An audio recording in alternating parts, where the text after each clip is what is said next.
The donkey had no idea what it did wrong, but its owner tied stones to it and threw it straight into the sea. As the donkey sank and was about to lose consciousness, something magical happened. Countless little fish swam toward it, gradually wrapping around the entire donkey. And then, the donkey floated back up, transformed into a talking puppet. The owner instantly regretted it, realizing he had just tossed away a money-making machine. He called out loudly to Pinocchio, trying to trick him back into the circus to make money. But after everything that happened, Pinocchio no longer trusted anyone. He said goodbye to the circus master and began swimming toward his hometown. Furious, the circus master ordered his men to dive in and bring Pinocchio back, but none of them knew how to swim. Just 1 week ago, Pinocchio was an ordinary piece of wood. The lumber shop owner was about to chop it for firewood when it suddenly moved on its own.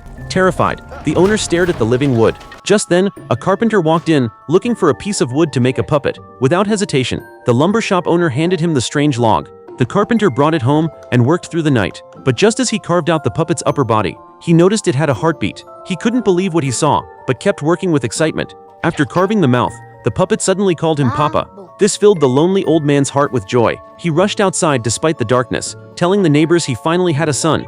From that day on, he was no longer alone. The old carpenter doted on Pinocchio, turning his bedsheets into clothes for him, even selling his only coat to buy schoolbooks and send him to school. But Pinocchio, curious and full of energy, was always being chased to class. Eventually he grew tired of school. That's when his friend told him that every night at midnight, a magical donkey cart would arrive. It would take kids to a toyland with no worries. Naive and tempted, Pinocchio went to wait by the town's edge at midnight. Sure enough, a cart pulled by a dozen donkeys appeared, filled with happy children on their way to the funland. An elderly man kindly invited him aboard, and Pinocchio jumped on without hesitation. They played without a care in the world. There truly were no worries, only fun. But they didn't notice the old man quietly locking the doors. After a whole day and night of partying, Pinocchio woke up the next morning and was horrified to see donkey ears growing from his head. As he and the other kids panicked, they suddenly collapsed, unable to control their bodies. Their hands slowly turned into hooves, and they became full donkeys. The old man kicked open the door, grinning with satisfaction. His plan had worked.